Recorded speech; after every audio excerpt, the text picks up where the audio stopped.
Plusieurs personnes rapportent des témoignages étranges pour eux. Ils disent, oh, mais pasteur, pendant la semaine de prière d'enfantement, je me suis vu en train de sortir, ma famille sortait des limitations, sortie de la pauvreté, sortie du chômage, sortie des prisons, sortie de la mer, sortie des grottes, sortie des calebasses. Mais curieusement, on se rend compte quelque temps après, je vois que je fais des rêves où on me ramène dans ce dont j'étais sorti, on me ramène en arrière, je reviens encore, je suis en train de lutter.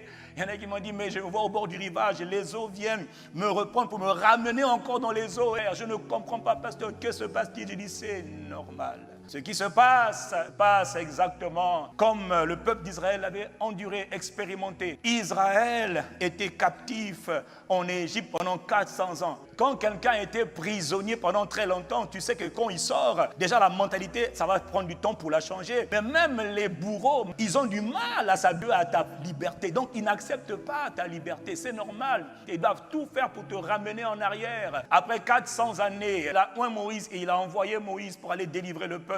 Le peuple a été délivré avec une puissance extraordinaire. Mais on se rend compte qu'après qu'il soit parti, le cœur de Pharaon a été endurci. Mais regarde ce qu'ils ont dit. Ils ont dit, mais qu'avons-nous fait là? En les laissant partir, nous n'aurons plus leur service. Mais moi, je suis l'esprit d'homosexualité. Je suis l'esprit de débauche.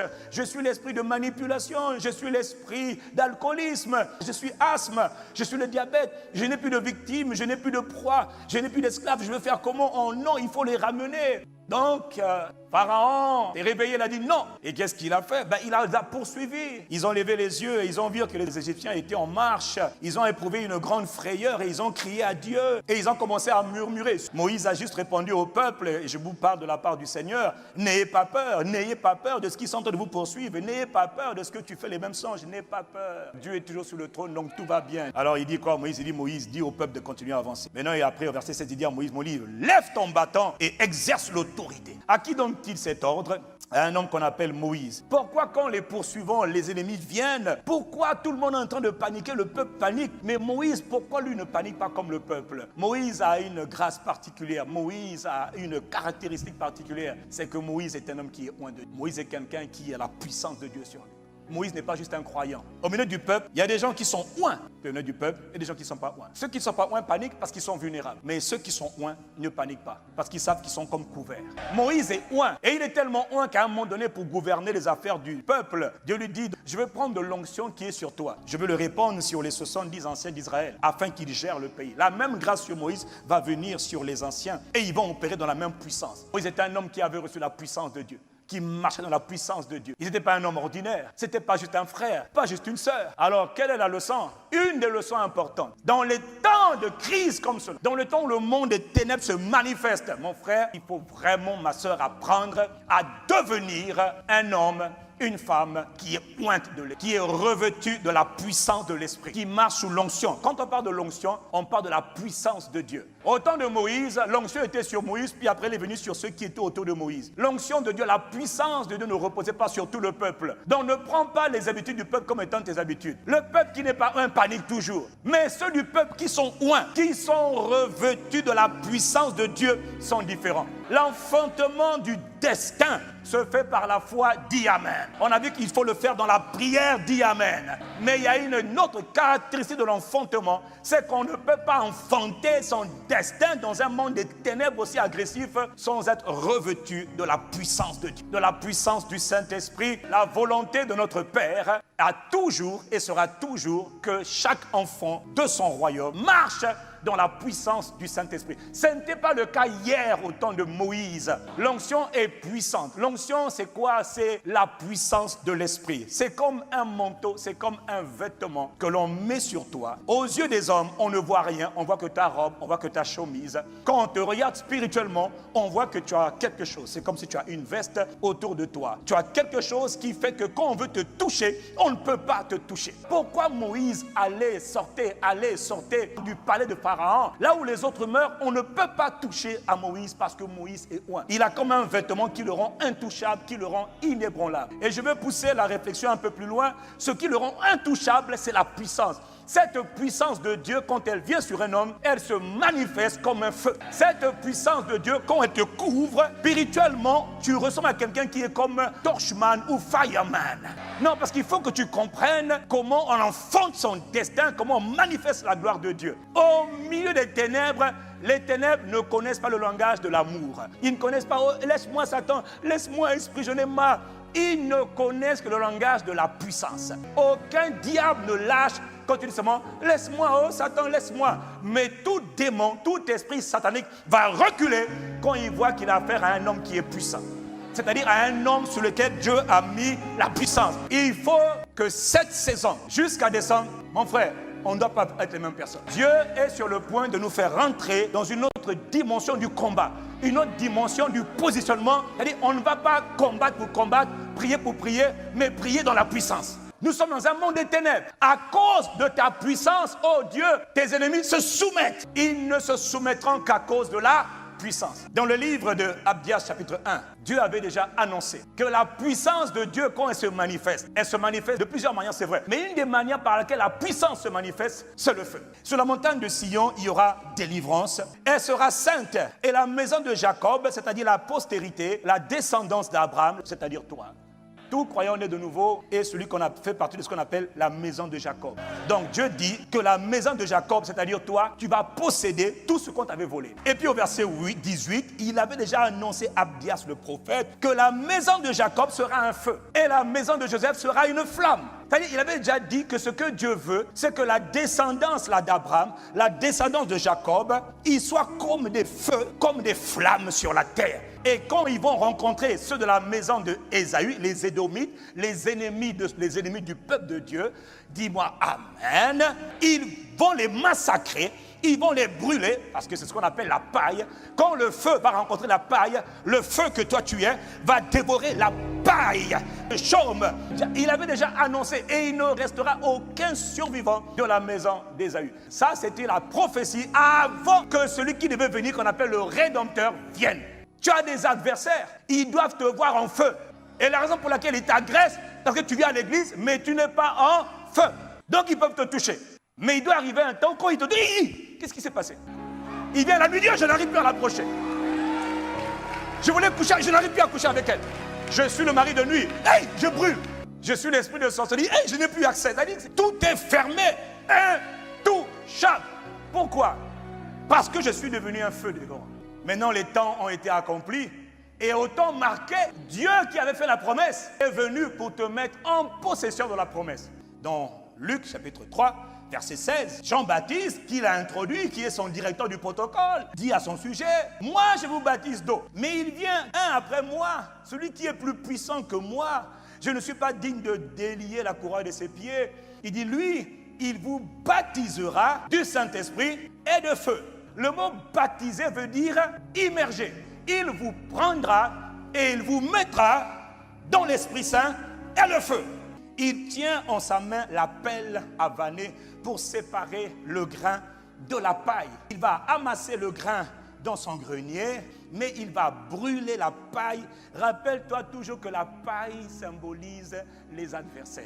En même temps que l'Esprit va travailler en nous, l'Esprit va aussi travailler sur nous. Il va manifester sa puissance sur nous. Et la puissance de l'Esprit va se manifester par le feu. Donc quelqu'un peut être transformé de l'intérieur. Sainteté, pureté, humilité, obéissance à Dieu, baptisé dans l'esprit, mais ne pas manifester la puissance. Parce que tu as oublié, négligé la dimension de vivre dans la puissance de Dieu. Jésus a expérimenté ce que Jean-Baptiste nous a dit. Et la vie de chacun d'entre nous doit ressembler à la vie de Jésus. Jésus, maintenant, rempli du Saint-Esprit, revint du Jourdain et fut conduit par l'Esprit dans le désert. Un temps de retraite seul à seul. Un temps de méditation seul à seul. Un temps de rafraîchissement seul à seul. Un temps où il était seul avec Dieu. Il est déjà rempli de l'Esprit. Mais il doit aller plus loin. Il doit être plein d'Esprit. Et quand il va être plein d'Esprit, en étant plein, il doit déborder. Et pendant 40 jours, il passe son temps dans l'adoration, dans la louange, dans la méditation, dans les conseils de Dieu, dans la contemplation. Il passe son temps dans la présence de Dieu. Il ne s'ennuie pas, il ne voit pas le temps passer, il est là, il est calme. Ça peut être, je répète, une journée, 2 journées, ça peut être une journée par semaine, ça peut être, mais dans ton cœur, il y a le désir de commencer à chercher la présence de Dieu, chercher la face de Dieu, chercher à avoir des temps de retraite seul avec Dieu. Tu ne peux pas vivre comme parce que je suis rempli du Saint-Esprit, je commence à parler en langue. Non, ce n'est pas encore ça. Ça, tu commences à parler en langue, mais la vie ne s'arrête pas là. Prends le temps de te laisser remplir, jusqu'à déborder. C'est ce que Jésus a fait, ça lui a pris 40 jours. Dans Luc chapitre 4, verset 14, maintenant au bout de 40 jours, après avoir été rempli, Jésus maintenant est revêtu de la puissance de l'Esprit. Quand on le voit spirituellement, naturellement on ne voit rien. Le même jeune homme, il a juste maigri un peu. Mais quand on le voit spirituellement, Jésus a quelque chose sur lui qu'on appelle la puissance de l'Esprit. Cette puissance de l'Esprit, c'est le feu. Le feu de l'Esprit. Comment tu la reconnais, cette puissance?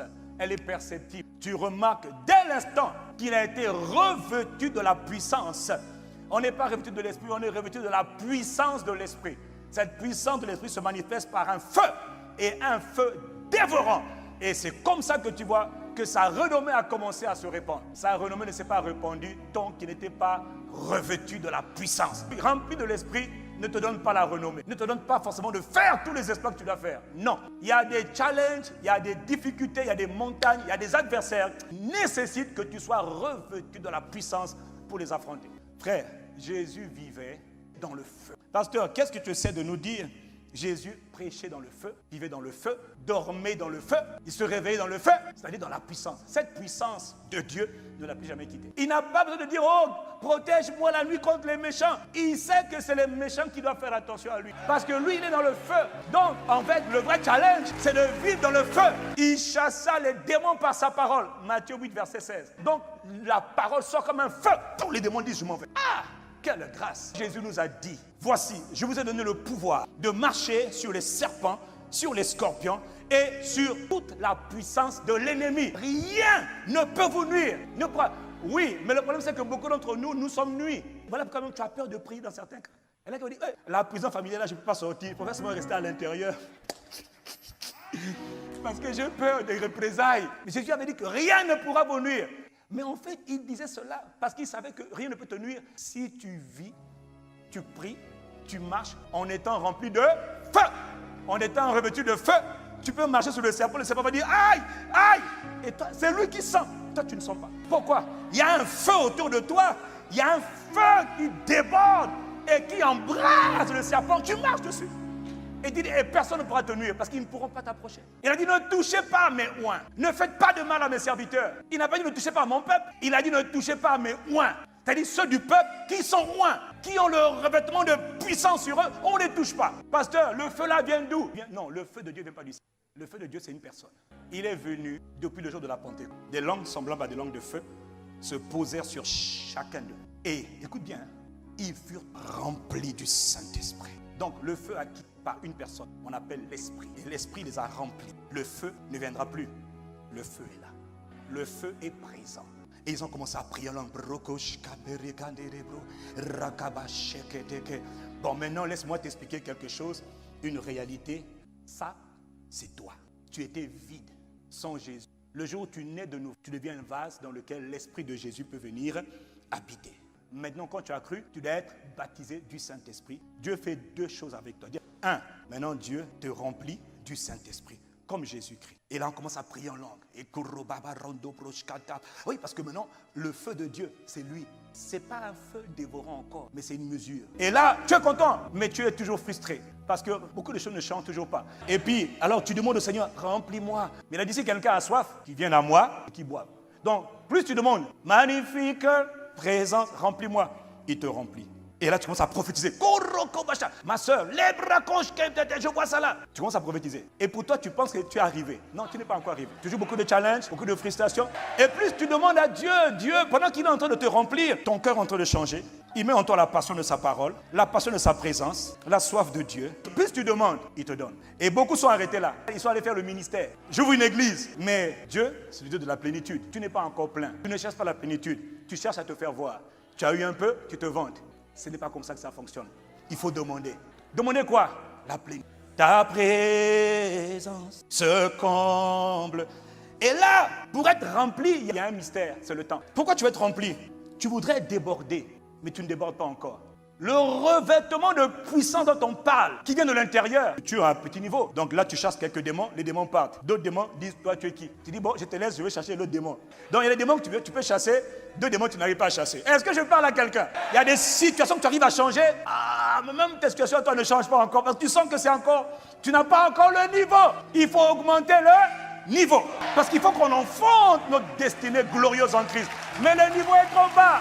Il y en a qui font des ministères sur la base de ce niveau. Ils guérissent les malades, mais pas tous les malades. Jésus guérissait toute maladie, toute infirmité. Nous, c'est encore quelques maladies, encore 1 sur 20. Lui, il n'attend que toi. Plus ta présence. Tu restes dans sa présence. Jésus est resté 40 jours. Moïse aussi est resté 40 jours sur la montagne. Donc, il y a un temps pour que l'imprégnation, pour que le feu là soit manifeste. C'est le feu de l'intérieur.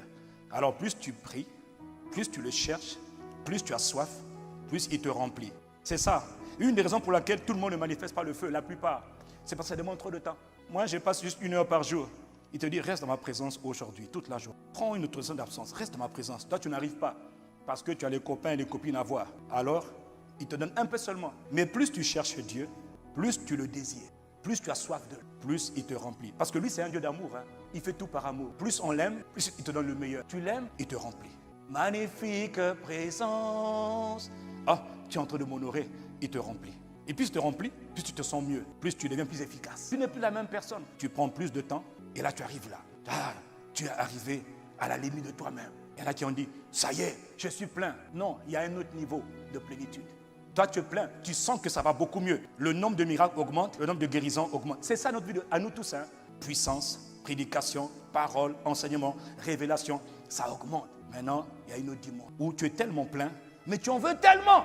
Lui, il a une particularité, c'est que chez lui, il n'y a pas de limite. Et puis tu demandes encore, tu prends encore le temps dans sa présence, le prix à payer, c'est la présence de Dieu. C'est investir ses temps, ses heures, ses journées, ses week-ends, donc pas dans les distractions, mais dans sa présence, dans le lieu secret entre lui et toi. Et plus tu le fais, alors plus il commence à augmenter la dose et il commence à te remplir. Et là, franchement, maintenant tu es rempli de lui. C'est là, écoute-moi, que tu vis permanemment dans sa présence. C'est là maintenant que tu commences à déborder. C'est là qu'on dit maintenant que ta coupe elle est pleine et elle déborde. Et c'est là qu'on commence à voir le feu commencer à se répandre autour de tout. L'autorité, les paroles, l'évangélisation, la prière. Tout chez toi commence à ressembler à le feu. Sans que tu fasses d'efforts, tu dors, tu deviens intouchable. Mais ça, c'est une dimension qui vient avant la dernière. La dernière, c'est quand tu es plein de lui. Tu es complètement à l'intérieur. Là, tu es dans le feu, tu vis dans le feu, tu nages dans le feu. Frère, ce que tu étais, c'est ça qu'on appelle être baptisé dans l'esprit et dans le feu. Jésus vivait dans cette dimension. Ça, c'est la plénitude de l'esprit. Jésus était immergé dans le feu. C'est dans cette dimension-là que tu vois, il n'existe même plus. Il est trempé dans le feu. Il est soumis à l'esprit. Il est obéissant à l'esprit. Il aime l'esprit. Il vit dans le feu. Voilà pourquoi quand il rentre dans cette dimension-là, les miracles se font de manière naturelle. Parce qu'il ne contrôle plus sa vie. Il est contrôlé maintenant par l'esprit.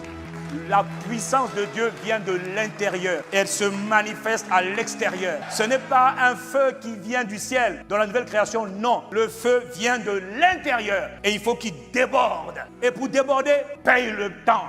Paye le prix. Médite. Cherche-le. Obéis-le. Soumets-toi à lui. Aime-le. Désire-le. Apprécie-le. Et c'est là qu'on a des problèmes. Parce que quand on dit réunion de prière, jeûne, dimanche, tout le monde est là. Mais pendant le temps de prière, de jeûne et de prière, quand on vient juste dire Esprit du Seigneur, nous nous abandonnons. Tout le monde n'est pas prêt à payer le prix dans la présence de Dieu. Les hommes de feu, c'est les hommes qui demeurent là, papa. Ils demeurent là. Ils vivent dans le feu. Ils dorment dans le feu. Il prêche dans le feu. Il enseigne dans le feu. Il est rempli de l'esprit jusqu'à déborder. Et c'est là, frère, que Dieu t'attend. Or, toi, tu es encore là et tu es satisfait. Là, la gloire de Dieu ne peut pas être totalement visible. Mais tu auras quelques victoires, mais tu es frustré. Le jour où il n'y a plus de frustration, c'est parce que tu es dedans.